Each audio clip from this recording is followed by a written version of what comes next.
Hi hello ನಮಸ್ತೆ friends, ಹೇಗಿದ್ದೀರಾ ಎಲ್ಲ? ಐ ಹೋಪ್ ಎಲ್ಲ ಚೆನ್ನಾಗಿದ್ದೀರಾ ಅಂತ ಭಾವಿಸ್ತಾ ನಾನಿವತ್ತಿಲ್ಲಿ ಸಿಂಪಲಾಗಿ ಟೊಮೆಟೊ ಬಾತ್ ಮಾಡೋದು ಹೇಗೆ ಅನ್ನೋದನ್ನು ತೋರಿಸ್ಕೊಡ್ತಾಯಿದ್ದೀನಿ. ಬನ್ನಿ ನೋಡ್ಕೊಬರೋಣ. ಈಗ ಮಿಕ್ಸಿ ಜಾರ್ ತೊಗೊಳ್ತಾ ಇದ್ದೀನಿ. ಇದಕ್ಕೆ ನಾನು ಸ್ವಲ್ಪ ಬೆಳ್ಳುಳ್ಳಿ, ಶುಂಠಿ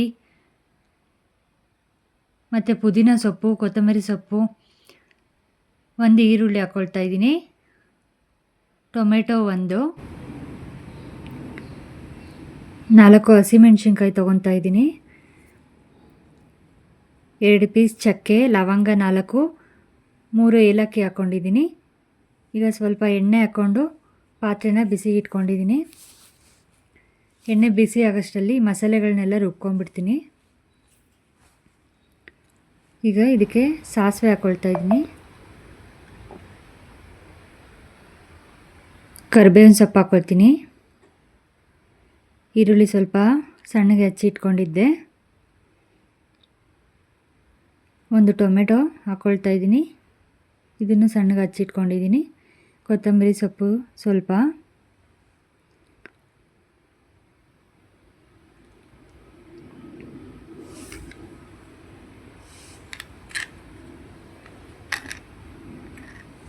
ಇದಕ್ಕೆ ಸ್ವಲ್ಪ ಅರಿಶಿನ ಪುಡಿ ಹಾಕ್ಕೊಳ್ತಾ ಇದ್ದೀನಿ. ಈಗ ಇದನ್ನು ಮಿಕ್ಸ್ ಮಾಡ್ಕೊಳ್ಳೋಣ.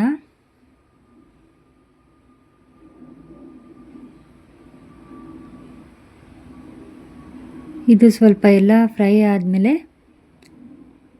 ನಾನಿಲ್ಲಿ ಮಸಾಲೆಗಳನ್ನೆಲ್ಲ ರುಬ್ಬಿಟ್ಕೊಂಡಿದ್ನಲ್ಲ ಅದನ್ನು ಸೇರಿಸ್ಕೊಳ್ತಾ ಇದ್ದೀನಿ.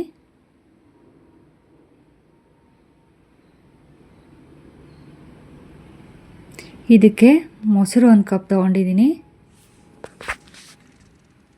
ಮೊಸರು ಹಾಕೋದ್ರಿಂದ ಆ ಕ್ರಿಸ್ಪಿನೆಸ್ ಚೆನ್ನಾಗಿರುತ್ತೆ. ಮಸಾಲೆ ಎಲ್ಲ ಅಕ್ಕಿ ಹಾಕಿದಾಗ ಅಕ್ಕಿಗೆ ಚೆನ್ನಾಗಿ ಇಟ್ಕೊಳ್ಳುತ್ತೆ. ಟೇಸ್ಟು ಸಹ ತುಂಬ ಚೆನ್ನಾಗಿರುತ್ತೆ. ಇದನ್ನು ಬಿರಿಯಾನಿ ಕೂಡ ಯೂಸ್ ಮಾಡ್ಬೋದು, ತುಂಬ ಟೇಸ್ಟಿಯಾಗಿರುತ್ತೆ. ನಾನಿಲ್ಲಿ ಟೊಮೆಟೊ ಬಾತ್ಗೆ ಯೂಸ್ ಮಾಡ್ತಾಯಿದ್ದೀನಿ.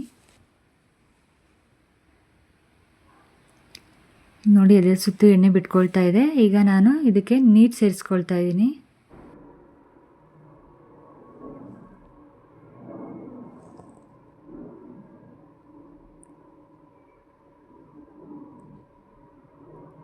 ಇನ್ನು ಸ್ವಲ್ಪ ನೀರು ಹಾಕ್ಕೊಂಡು ಈಗ ಸ್ವಲ್ಪ ಕಲ್ಲುಪ್ಪು ಹಾಕ್ಕೊಳ್ತಾ ಇದ್ದೀನಿ.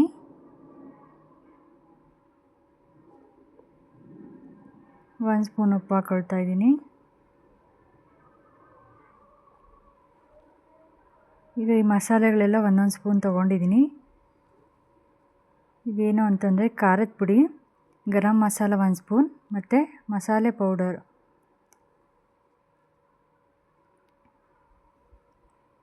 ಹಾಕ್ಕೊಂಡು ಮಿಕ್ಸ್ ಮಾಡ್ಕೊಳ್ತಾ ಇದ್ದೀನಿ.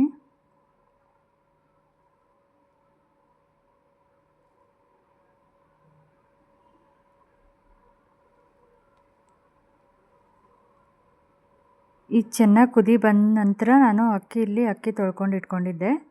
ಈಗ ಅಕ್ಕಿ ಹಾಕ್ಕೊಳ್ತಾ ಇದ್ದೀನಿ.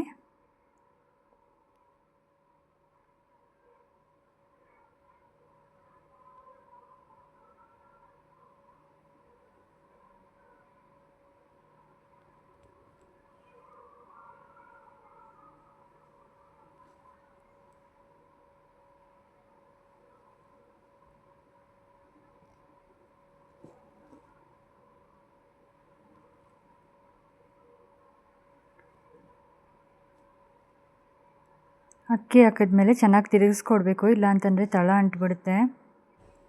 ಈಗ ಇದನ್ನು ಕ್ಲೋಸ್ ಮಾಡಿ ಒಂದು 10 ನಿಮಿಷ ಸಣ್ಣ ಉರಿನಲ್ಲಿ ಬೇಯಕ್ಕೆ ಬಿಡ್ತೀನಿ. ನೋಡಿ 10 ನಿಮಿಷ ಆದಮೇಲೆ ಓಪನ್ ಮಾಡ್ತಾ ಇದ್ದೀನಿ.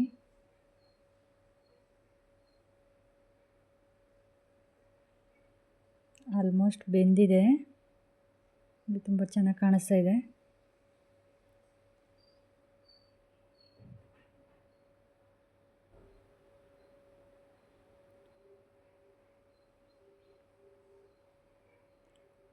ನೀವು ಮನೇಲಿ ಒಂದ್ಸಲ ಟ್ರೈ ಮಾಡಿ.